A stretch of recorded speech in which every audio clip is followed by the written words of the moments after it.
జై శ్రీరామ్, అందరికీ నమస్కారం. వెల్కమ్ టు న్యూస్ సెకండా. నేను మీ కస్తూరి శ్రీధర్. ఏడ మనవాళ్ళకేమో ఊరే స్వామి మేలుకొండరా నాయన అంటే వీళ్ళు నిద్ర నటించారో కోమాలో ఉండారో లేకపోతే ఏందో అర్థం కాదు, కానీ చెప్పి నోరు పోవాల్సిందే. పైగా ఏంటంటే కొంతమంది ఉన్నారు మన పేర్లు పెట్టుకొని మనల్లోనే ఉంటా సెక్యులర్లు కాదు అంతకుమించి వాళ్ళకి ఏదో పేరు పెట్టాలా, వాళ్ళు వచ్చేసి మనల్ని మత్తత్వవాదులు అంటారు. ఒరేనాయనా జాగ్రత్త పడండిరా, ఇబ్బంది పడతారు. ఒకసారి ఆఫ్ఘనిస్తాన్ని చూడండి, పాకిస్తాన్ చూడండి, కాశ్మీర్ని చూడండి, ప్రస్తుతం బంగ్లాదేశ్ని చూడండి. అంటే వీళ్ళకి అదొక అవలేగా కనపడుతుంది, కామెడీ కనపడతాయి మనం చెప్పే మాటలు. ఇంకా ఈ న్యూస్ ఇంకొకటి చెప్తా, ఇప్పటికైనా కానీ వీళ్ళలో ఏదైనా కొంతైనా మార్పు వస్తుందేమో ఆలోచన చేద్దాం, కొంచెం చూద్దాం ఏం జరుగుతుంది కూడా. బంగ్లాదేశ్ జాంబీలకైతే మత పిచ్చి పట్టింది, దీంట్లో అయితే డౌటేలే. అందుకే వాళ్ళు ఏం చేస్తున్నారో వాళ్ళకే అర్థం అవడంలే. ఈ బంగ్లాదేశ్ రాడికల్స్ నిజంగానే జాంబీల్లాగా ప్రవర్తిస్తున్నారు. నేను వాళ్ళ ఊరికేనే పెట్టలా జాంబీలు అని చెప్పేసి, ఎందుకంటే వాళ్ళకి ఆ లక్షణాలు స్పష్టంగా ఉన్నాయి. అసలు వాళ్ళు ఎందుకు రోడ్లపైకి వస్తున్నారో, వాళ్ళకి ఏం కావాలో, వాళ్ళు దేనికోసం హింసాత్మక సంఘటనలకు పాల్పడుతున్నారో దేవుడికి కూడా తెలియదు, కానీ వాళ్ళకు తెలుసు. ఎందుకంటే వాళ్ళ మతం అయితే మొత్తం ప్రపంచవ్యాప్తంగా మొత్తం అంతా వాళ్ళ మతమే కావాలా, దానికోసం వాళ్ళు ఇదంతా చేస్తుంది. కారణాలు ఏమైనా కావచ్చు, ఫైనల్ థాట్ అయితే అదే. బంగ్లాదేశ్లో ఇప్పటికీ హిందువులపై దాడులు ఆగడంలే. హిందువులు ఎక్కడ కనబడితే అక్కడ వాళ్ళను నానా హింసలకు గురి చేస్తూ ఉన్నారు. ఒక్క హిందువులు మాత్రమే కాకుండా హిందువులకు సపోర్ట్ చేసే వాళ్ళు ఎవరు ఉన్నా వాళ్ళని కూడా హత్య చేస్తున్నారు.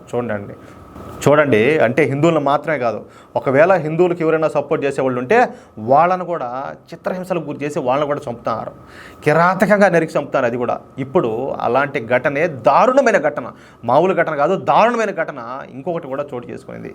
సారా రహనుమా. ఈ సారా రహనుమా బంగ్లాదేశ్లో ప్రసిద్ధి చెందినటువంటి ఒక జర్నలిస్టు. ఈమె నిజమైన సెక్యులర్ భావాలు కలిగిన జర్నలిస్టు.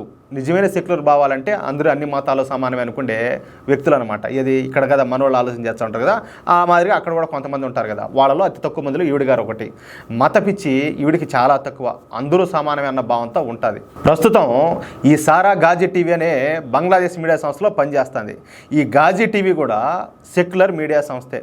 సెక్యులర్ మీడియా సంస్థ అంటే నిజమైన సెక్యులర్ భావాలున్న మీడియా సంస్థ అనమాట. అందుకే ఈ మీడియా సంస్థకు ఒక మంచి పేరు, ప్రతిష్ట ఉండాలి. ఇక బంగ్లాదేశ్లో ప్రతిరోజు ఈ హిందువులపై దాడులు, దౌర్జన్యాలు జరుగుతున్న సంగతి మనకందరికీ తెలిసిందే. అయితే ఈ దాడులను గాజీ టీవీ మీడియా సంస్థకు చెందిన ప్రముఖ జర్నలిస్టు ఈ సారా ప్రతిరోజు కూడా కవర్ చేస్తూ ఉంటా అనేది. హిందువుల మీద జరుగుతున్నటువంటి ఈ దాడులను ఈ ప్రపంచానికి చూపిస్తూ అనేది. బంగ్లాదేశ్లో ఏ మూల హిందువులపై దాడులు జరిగినా ఈ సారా ఏంటంటే అక్కడికి వెళ్ళి ఆ దృశ్యాలను, అక్కడ పరిస్థితులను ప్రసారం చేస్తూ ఉన్నది. అంతే, ఏం జరిగిందో ఏమో కానీ నిన్న రాత్రి ఈ సారాను అతి దారుణంగా చంపేశారనమాట. బంగ్లాదేశ్కు చెందినటువంటి రాడికల్ ముఠాలో ఈ జర్నలిస్ట్ సారాను చంపి ఆ శవాన్ని ఢాకా నగరం దగ్గరలో ఉన్నటువంటి ఒక చెరువులో పడేసినారు. అంతేకాకుండా ఈ సారాను హత్య చేసే ముందు ఆమె పైన సామూహిక అత్యాచారం కూడా చేశారు. ఇంకా చూడండి, అంటే దుర్మార్గానికి, కిరాతకానికి ఇంకా దానికి ఒక హద్దు పొద్దు అనేది లేదన్నమాట. అది ఎవరైనా ఒకటే. అంటే పాము పిల్లల్ని మింగినట్టు వీళ్ళు తన మన అనే భేదం లేదు వాళ్లకు. ఇంకా అందుకే వాళ్ళు పిచ్చెక్కుతుంది నాకైతే ఇలాంటి వార్తలు చెప్పాలంటే. వాళ్ళు ఏం చేస్తే పాపమో మీరే ఒకసారి ఆలోచించండి. ఇప్పుడు ఈ విషయం ఏంటంటే బంగ్లాదేశ్ మొత్తం కూడా చర్చకి దారి చేసింది. కానీ బంగ్లాదేశ్లో ఈ జర్నలిస్ట్కి సపోర్ట్ చేయడానికి ఏ ఒక్కరు కూడా ముందుకు రాకపోవడం గమనార్హం. అంటే ఏంది? మత పిచ్చి. ఆ మత పిచ్చి వల్ల ఒకవేళ వీళ్ళు కూడా రేపు ఎప్పుడైనా వీళ్ళు కూడా బలైపోవచ్చు. కానీ ఏంటంటే మాట్లాడరు, ఏం జరిగినా కూడా మాట్లాడరు, అంతే. అంటే బంగ్లాదేశ్లో ఎలాంటి పరిస్థితులు నెలకొన్నాయో దీన్ని బట్టి మనం అర్థం చేసుకోవచ్చా. ఇప్పటికైనా కూడా ఇక్కడ జనాల్లో ఏమైనా మార్పు వస్తుందేమో చూద్దాం. ఎంతోమంది ఈ సందర్భంగా నేను ఒక మాట చెప్తున్నా. ఇప్పుడు భారతీయ జనతా పార్టీ విషయానికి వద్దాం. భారతీయ జనతా పార్టీ మత రాజకీయాలు చేస్తుందంటానే మత రాజకీయాలు చేస్తున్నారు ఈ దరిద్రులు. ఇంకో వైపు ఏంటంటే హిందువుల మీద ఏదో ప్రేమ నటిస్తానే, మీరు చెప్పే మాటలకు హిందువులైతే మీ మాటలు వినరు అంటానే హిందువుల మీద ప్రేమ నటిస్తానే ఒకవైపు హిందువుల మీద ఏంటంటే ద్వేషాన్ని జిమ్ముతూ ఉంటారు. ఇలాంటి వాళ్ళు మన చుట్టూ కోట్ల మంది ఉన్నారు, ఊరికి ఒకరిద్దరు లేరు. అర్థం చేసుకునేంత అది.